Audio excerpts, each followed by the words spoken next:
The following teaching is possible thanks to the friends and partners of Spirit and Truth Fellowship International.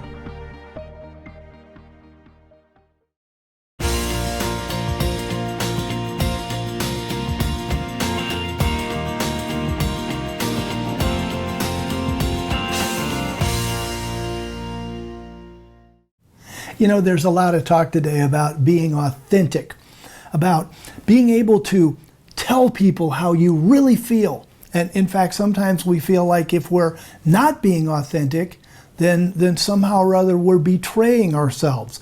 And because of that, frankly, there's a lot of hurt feelings out there. You know, being in ministry, people call you when they get their feelings hurt. And it's amazing to me how many people are hurt. They're hurting one another's feelings in an effort to be authentic or to tell each other how they feel. And you know, that's not what the Bible says. The second and great commandment is to love your neighbor like yourself.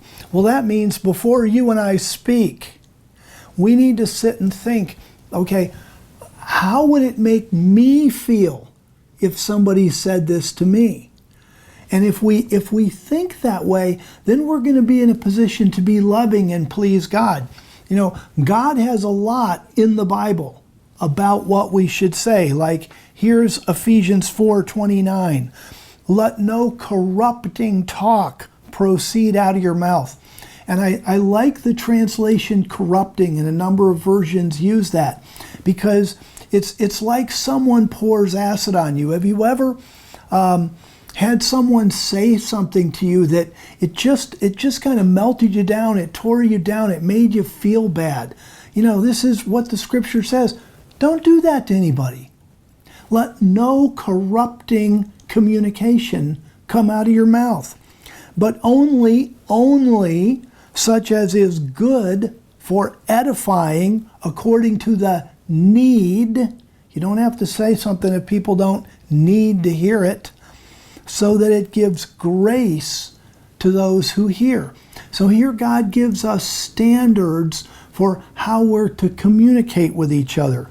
Only such as is good for edifying. You see, you and I live in a world where we are so selfish, so self-centered, so me-centered, that all of a sudden it's of the utmost importance that you know how I feel. That's not what the Bible says. The Bible doesn't say it's important for you to know how I feel. The Bible says it's important for me to make sure that I'm ministering grace to you. That's the way Jesus Christ lived. That's the way we are supposed to live. Colossians chapter 4, verse 6. Let your speech be always with grace, seasoned with salt. You know, our speech is to be always with grace. You know, we're supposed to speak what builds other people up. And this is loving our neighbors like ourselves. Now, you know, this leads to the feeling, and I get this, you know, we feel, but I'm not being honest. You know, I'm really upset with them. And if I don't tell them how I feel, I'm not being honest. I need to express my feelings. I love that statement. I need to express my feelings. No, you don't. What you need to do is be loving. What we need to do is obey God. We can handle our feelings. Well, what do we do with these sentiments that I'm not being authentic, I'm not being honest with myself? What do we do with those? Well, the first thing I would say is if you are admitting to yourself that you're upset, then you are being honest with yourself. Being honest with yourself does not mean that you have to be honest with the next guy. You just have to say, wow, I'm really upset by that. I'm really hurt by that. I want to say something. Okay, that's very honest. But the next step, saying something, well, God says you don't need to do that. You can get in your prayer closet and you can talk with God about it all you want to. But when it comes to actually expressing it, then the Bible has standards. It shouldn't be corrupting when you speak. It's got to minister grace. It's got to be good for edifying. It's got to be according to the need. There are standards that God sets so that we're sure that when we do that, we're loving other people like ourselves. The Bible never says to be honest about how you feel. It says to be loving. And I think this is important too. If somebody offends us, then all of a sudden it becomes very important for us to be authentic. We've got to be authentic. We've got to tell people how we feel. We've got to express our feelings. But life isn't a cafeteria like that with God. When we think about it, if we're not upset with somebody, we don't really feel any need to be honest with them, to be authentic with them. I'm in public places all the time. You can't walk up to somebody and just say, "You're fat."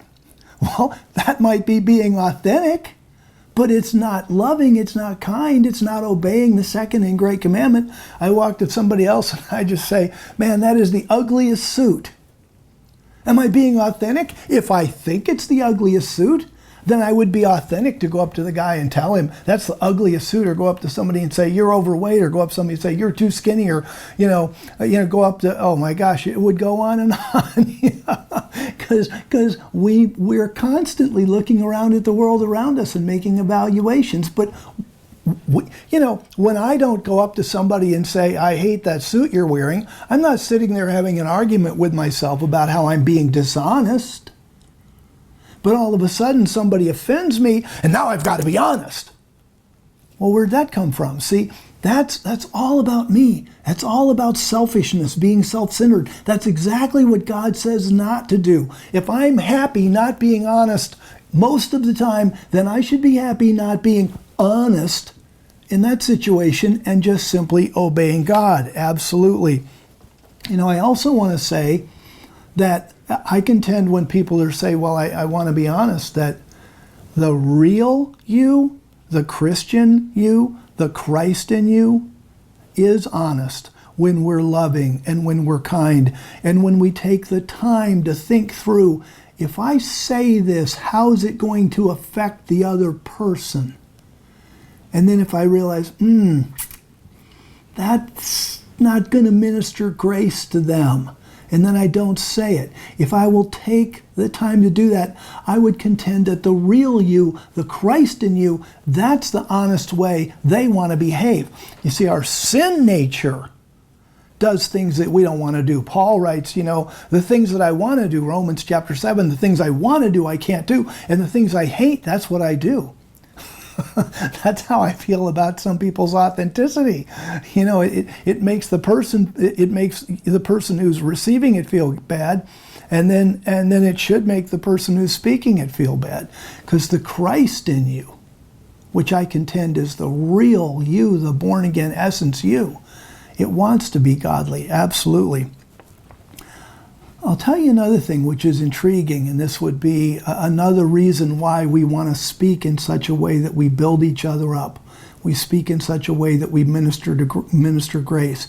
And if I've got feelings that I'm upset, and if I've got feelings that I'm angry, and I've got feelings that they need to hear what I have to say, I can talk to God about those and calm down, put them on a back burner. But why do I do what is loving when I'm fighting my feelings, which say I want to be vengeful, or I want to be harsh, or I want to be hard? Why fight those feelings? Because the studies actually show that if I will do things that are loving, my feelings will change. The world gets this all backwards. We're taught, for example, television and movies, obey how you feel, follow your feelings. You ever read that in the Bible? You ever wonder why the Bible doesn't say follow your feelings? But instead the Bible says things like put away anger, put away evil speaking, because the Bible gets it right. That if we begin to do the right things, our feelings will change and we'll begin to feel good and we'll begin to feel differently than we did before. So obeying God has to be more to us than just, I'm in this fight, but by golly, I'm going to obey God even though I don't like it. Obeying God has to be something where we're like, wow, I will really genuinely be a better person if I obey God. Who I am will change from the inside out if I will begin to obey God. Absolutely. And let me give you a measurable standard here. In the Sermon on the Mount, Jesus Christ taught in Matthew chapter 5, verse 16, he said, in the same way, let your light shine before people so that they can see your good works and glorify your Father who is in heaven. Let your light shine before people so people can see that and see your good works and glorify God. And if we're expressing ourselves, and we're expressing ourselves in a godly fashion, people will see our good works and God will get the glory.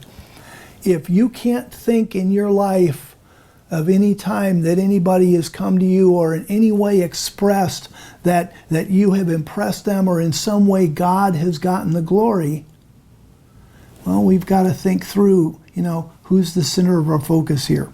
Because Christ said, let your light shine before people so that they can see your good works, and then glorify God. And I contend that if we will obey God and only speak according to someone's need and to minister grace and to build them up, and not that if somebody needs to be directed or reproved, that we can't do that, because if that is the need, then we can do that, but we can do it in a way that ministers grace and eventually builds them up and not tears them down. We don't need to be authentic. We need to obey God.